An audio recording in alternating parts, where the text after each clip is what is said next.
থাকবে। এরপর আকুপ্রেশার সুযোগ, পেইন রিলিফের যেই যে ইনস্ট্যান্ট যে পেইন রিলিফ, সেটার আমি আজকে আপনাদেরকে কয়টা দেখাবো, ধরেন 2টা পয়েন্ট দেখাবো। যে একটা পয়েন্ট দেখাবো যেটা হচ্ছে যে কোনো ব্যথার জন্য খুব ভালো কাজ করে। এরপরে রেকি হিলিং, আপনারা বাইরে রেকি হিলিং সম্পর্কে অনেকে জেনে থাকবেন। যদি জেনে না থাকেন, ছোট করে বলি যে রেকি হিলিং একটা একটা জাপানিজ একটা মেথড। সেটা হচ্ছে পজিটিভ ইমোশন ট্রান্সফার করে, এবং এখান থেকে ডিস্টেন্স হিলিংও দেয়া যায়। রেকি একটু স্পিরিচুয়াল প্র্যাকটিস।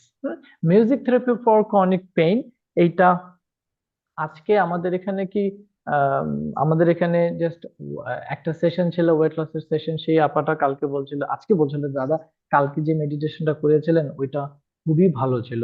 ওইখানে ওইটা ভালো লাগার একটা কারণ হচ্ছে আমরা থিটা লেভেলের আম, একটা মিউজিকের ওয়েভ বাজিয়েছিলাম সাউন্ড বক্সে।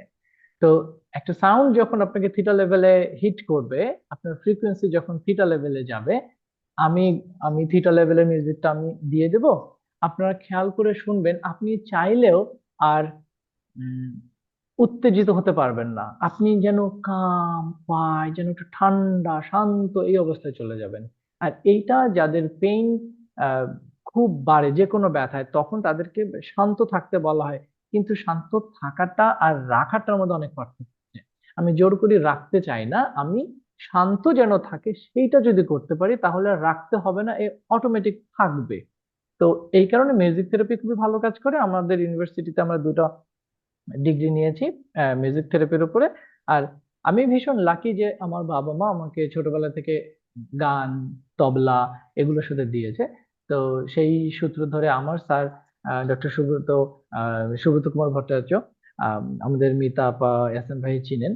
তো স্যার আমার জীবনের একটা অনেক বড় শক্তি। এই এই মিউজিক দিয়ে আমি মিউজিক দিয়ে তো আপনারাও দেখেছেন যে মিউজিক দিয়ে প্রেগনেন্ট অবস্থায় যখন ডেলিভারি হচ্ছে তখন মিউজিক ছেড়ে দিচ্ছে, অথবা সে নিজেই গাইছে। আহ, এবং ওটি গুলো তো এখন খুব লাইট একটা মিউজিক ছাড়ে, কারণ মিউজিক শোনার সাথে সাথেই আমাদের ওই যে সে আবার প্যারাসিম্পেথেটিক নার্ভ অ্যাক্টিভেশন হয়, এবং আমাদের যে পেইন টলারেন্স এইটা অটোমেটিক বেড়ে যায়। মানে আমি বাড়াই না, আমার রিসেপ্টর গুলো এটা নিতে খুব হেল্প করে। এই কারণে মিউজিক থেরাপি ভীষণ ভালো কাজ করে। আচ্ছা, এরপরে হচ্ছে আমাদের লাইফস্টাইল এবং ডেইলি ডেইলি হ্যাবিটে যে পেইন ফ্রি লাইফ, এটার জন্য আমরা চাচ্ছি যে আমাদের মুভমেন্টটা যেন ঠিক থাকে। আমরা যেন এই মুভমেন্টের জন্য আমি একটা উদাহরণ দেই। সেটা হচ্ছে, আমরা তো নদীর জল দেখেছি, নদীতে এই পার থেকে ওই পারে পার হয়েছে, কিন্তু এখনকার ছেলেমেয়েরা তো নৌকা দিয়ে যে পার হতে হয় এটা তো তারা ভাবতেই পারে না।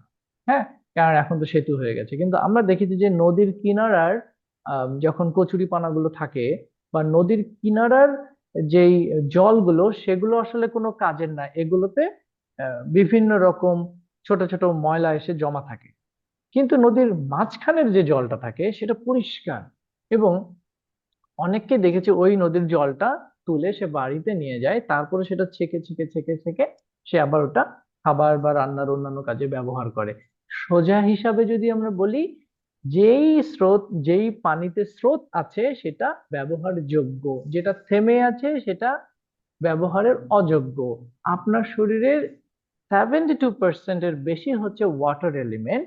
আপনার মাথায়, চুলে, মগজে, চোখে, হার্টে, অর্গ্যানস গুলোতে, স্কিনে, এই নখে, এর এর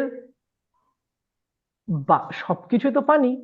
এবারে এই পানিটা কি ওই নদীর কিনারার মতন থেমে আছে? তাহলে তো এটা গেল।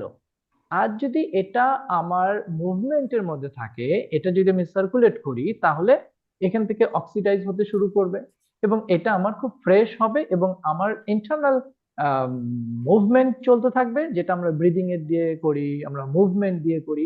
তার মানে আমার ইন্টারনাল যে 72% ওয়াটার এলিমেন্টস, এটাকে আমি অ্যাক্টিভ রাখছি।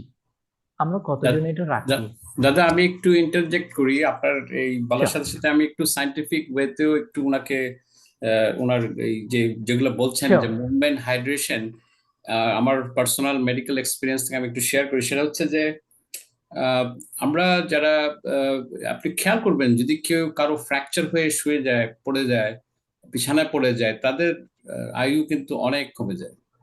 So it means movement is a কি অফ আওয়ার লাইফ। এবং এই মুভমেন্টটা, এটা একটা ন্যাচারাল সিলেকশন, যে আমরা মুভ না করলে আমরা কিন্তু সার্ভাইভ করতে পারবো না। এই মুভমেন্টের সাথে দেখেন আপনার যে মাসল গুলো মুভ হচ্ছে, কত ধরনের লিগামেন্টস আমাদের জয়েন্টে আছে। It helps healing, repair. So it is so important. দাদা আপনি যেটা বললেন, যে একটা উদাহরণ দিলেন কচুরিপানা, যে সরে গেলে এটা মুভ হচ্ছে না, it is so detrimental. So our one of our part of chronic pain, I would say movement, very important, যে আমাদেরকে মুভ করতে হবে, বডি সচল রাখতে হবে। আমরা অনেক বসে বসে কাজ করি আজকে মডার্ন লাইফে, but we have to keep ourselves very moving. Secondly হাইড্রেশনের কথা বললেন, সেটাও আমি বলি যে আমাদের অনেকের back pain is very common, তাই না? অনেক পেনের মধ্যে ব্যাক পেন, এবং ব্যাক পেনের যে আমাদের যে স্পাইনাল কর্ডের যে মাঝখানের যে ডিস্ক ডিস্ক যেটা আছে, সেটা খুব একটা স্পঞ্জি, ওটা আমাদেরকে সবসময় ফ্লেক্সিবল রাখে। এই স্পঞ্জি জিনিসটার মধ্যে হাইড্রেশন ভেরি ইম্পর্টেন্ট। যখন এটা ডিহাইড্রেট হয়ে যায়, একটু শক্ত হয়ে যায়, তখন এটা ফিসলে, জেলটা তখন ফিসলে বেরিয়ে আসে এবং এটা নার্ভকে পিঞ্চ করে। সো দুটা খুবই ইম্পর্টেন্ট পয়েন্ট বললেন, যে movement and hydration has a very scientific background, that why we need this. So I think I totally agree. এর সাথে আরেকটু বলে দিই, যে যে আমাদের পেনের অনেক সময় যে ক্রনিক পেন গুলো স্পেশালি, এটার সাথে আমি একটা কথা বলি, যে ফ্যান্টম পেইন, যেটা আমরা মেডিকেলে অনেক সময় আমাদের বডি দেখা গেল যে পা কেটে দিয়েছি, তারপরে রোগী বলে যে আমার পায়ে ব্যথা, আমার পায়ে ব্যথা করছে, আরে তোমার পাই তো নাই। হোয়াট ইট ডাজ মিন, এই ফ্যান্টম পেইন, যে আমাদের ব্রেনের যে পারসেপশন, খেয়াল করেন যে কিছু নাই, কিন্তু perception is a major part of chronic pain. অর্থাৎ যেখানে নার্ভ ড্যামেজ, মানে টিস্যু ড্যামেজ হয়েছে, পেন সেটা তো বোঝা গেল, কিন্তু টিস্যু নাই, কিছুই নাই, কিন্তু বলতেছে আমার পায়ে ব্যথা। আরে পা তো নাই তোমার। দ্যাট মিনস আমাদের পেনের ব্রেনের যে পারসেপশন, সেটা যে ইমোশন হোক, এই যে ইমোশন দিয়ে হোক, মানসিক রোগ দিয়ে হোক, এগুলা কিন্তু ইনফ্লুয়েন্স করে to have feeling of pain. So rightly এটা একটা আমাদের বোঝার জন্য জানা দরকার, যে পেইনটা কিন্তু সবসময়, যে টিস্যু ড্যামেজ যেগুলো অ্যাকিউট পেন, এগুলো ঠিক আছে, কিন্তু ক্রনিক গুলো অনেক ফ্যাক্টর একসাথে কাজ করে to make you feel like pain. Thank you দাদা, আপনি বলেন। Thank you. তো এই এই হচ্ছে মুভমেন্টের উপরে আমাদের, মানে ভাইয়া যেরকম ভাবে বললেন, আমাদের মানে অনেক লম্বা সময় ধরে একটা টপিকের উপরে ক্লাস হয়, যে আম, তুমি আগে বোঝো কেন প্রয়োজন। এটা ওই বিশ্বাস, বিশ্বাসে মিলয় বস্তু তর্কে বহুদূর, এটা ঠিক আছে, কিন্তু আগে তুমি বোঝো যে এটা এটা কেন দরকার, কেন প্রয়োজন। তো এই হাইড্রেশন এবং ঘুম, আমরা জানি যে ঘুম না হলে সবার আগে এটা আপনার চোখে মুখে প্রকাশ পায় না, এবং সারাদিন ল্যাথার্জিক লাগে।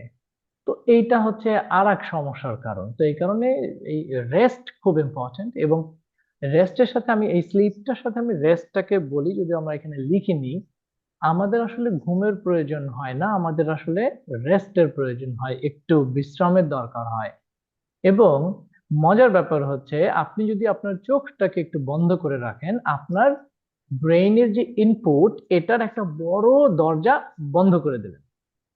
তার মানে আপনি জেগে থেকেও আপনি যদি একটু চোখ বন্ধ করে সব কাজ করেন না, যেটা আপনার চোখে না দেখলেও চলে, চোখ বন্ধ করা মানে আমার কালার গুলো অফ, আমার এই স্ট্রাকচার গুলো অফ, ব্রেন রেস্ট পাচ্ছে। তখন ব্রেন ওকে অনেক ভালো, আহ, এটাকে কি বলবো আমরা, যে রিফ্রেশ করতে পারে। হ্যাঁ? এই কারণে যারা ধ্যান, মেডিটেশন এইরকম কাজের সাথে যুক্ত, তারা একটু চোখ বন্ধ করে থাকে, কারণ হচ্ছে ব্রেন অনেক কিছু নিয়েছে, অনেক কিছু নিচ্ছে, কিন্তু একে তো আটকাতে হবে। আমরা চলতে শিখেছি, কিন্তু আমরা থামতে শিখিনি।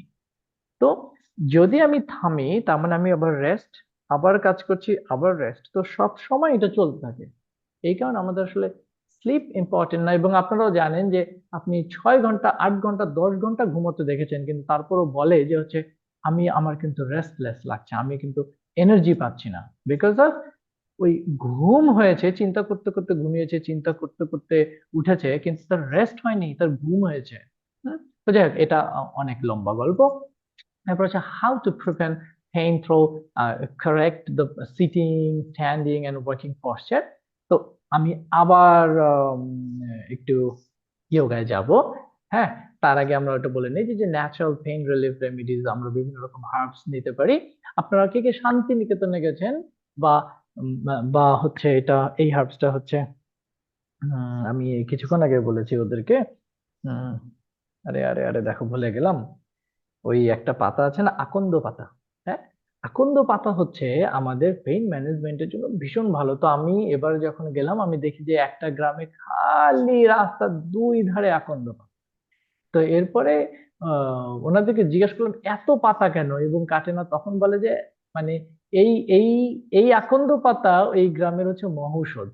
ওইটা ওইটার অনেক ব্যবহার, যেখানে ব্যথা সেটা যদি একটু সেক দিয়ে উল্টো পিঠে লাগিয়ে দেয় ব্যথাটা মানে সাথে সাথেই একটু লাইট হয়ে যায়, এবং এটা যদি কন্টিনিউ করে তাহলে এটা হাওয়া হয়ে যায়।